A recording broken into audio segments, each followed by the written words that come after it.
Malam itu aku bertengkar hebat dengan istriku. Tidak pernah aku merasa semarah itu padanya. Aku langsung membanting pintu kamar dan pergi keluar rumah untuk sekedar menenangkan pikiran.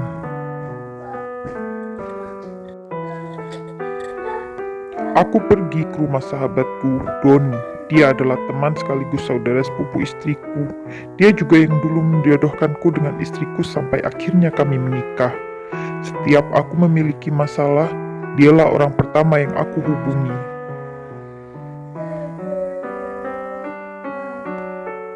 Setelah sampai di rumah Doni, aku bertemu dengan Ana, kawan kami saat SMA dulu.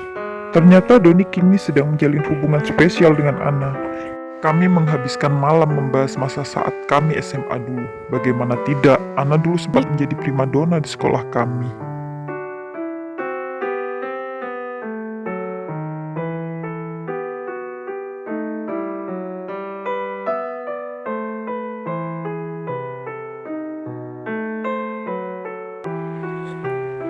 Aku menghabiskan malam bersama mereka hingga aku lupa dengan masalahku di rumah. Benar-benar menyenangkan. Aku rindu keseruan bersama mereka. Aku baru sadar sibuknya pekerjaanku membuatku lupa pada mereka. Menjelang subuh aku baru kembali ke rumah. Kudapati istriku masih tertidur pulas di ruang tamu kami. Sepertinya semalaman dia menungguku pulang. Lagi-lagi aku tak peduli.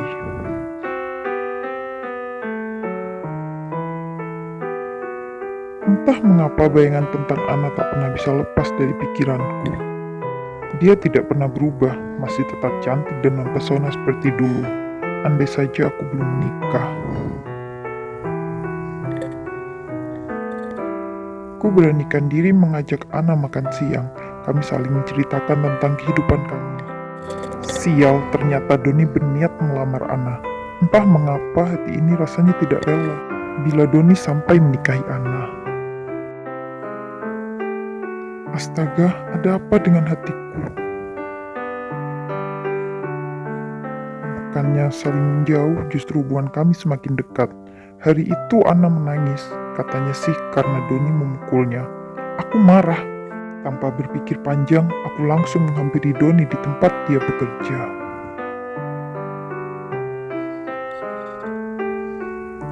Aku sampaikan maksud kedatanganku. Sepertinya Doni tidak suka aku ikut campur terlalu dalam. Tapi aku bersikeras menyalahkan Doni tanpa mau mencari tahu akar permasalahannya. Semenjak kejadian itu, Doni sepertinya menjauhiku.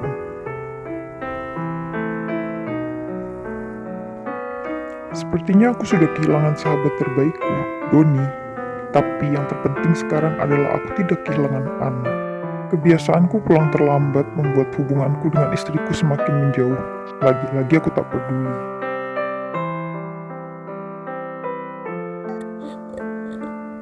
Senin pagi saat anak-anakku sudah berangkat ke sekolah, aku memberanikan diri berterus terang pada istriku tentang hubunganku dengan Ana.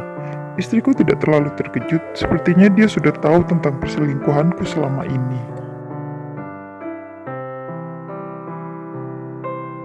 Hari itu istriku hanya menangis dan menangis.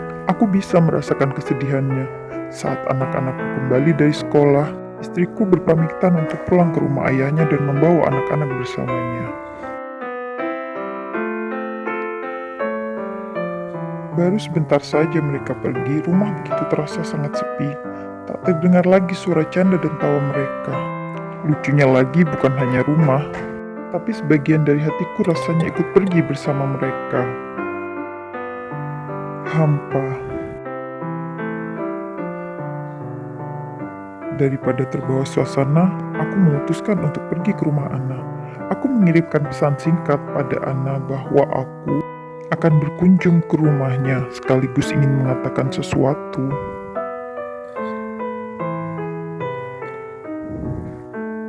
Belum selesai ku ketik, Ana sudah lebih dulu mengirimkan foto dalam bentuk pesan singkat.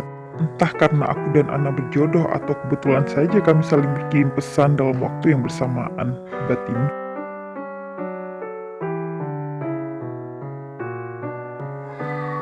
Saat ku buka foto yang Ana kirimkan padaku, mendadak tubuhku terasa dingin membeku.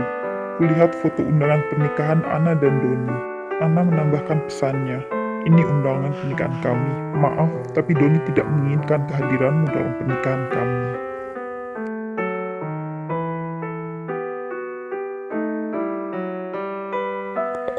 Aku mencoba menjelaskan pada Ana bahwa aku akan bercerai dengan istriku dan menikahinya.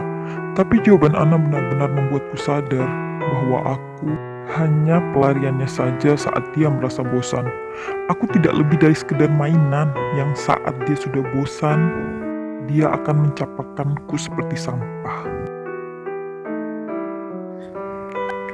Kini aku telah kehilangan keluarga kecilku, keluarga yang tadinya menjadi tempatku bersandar, penyemangat hidupku.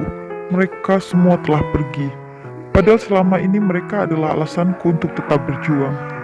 Aku juga kehilangan sahabatku, tempatku berkeluh kesah.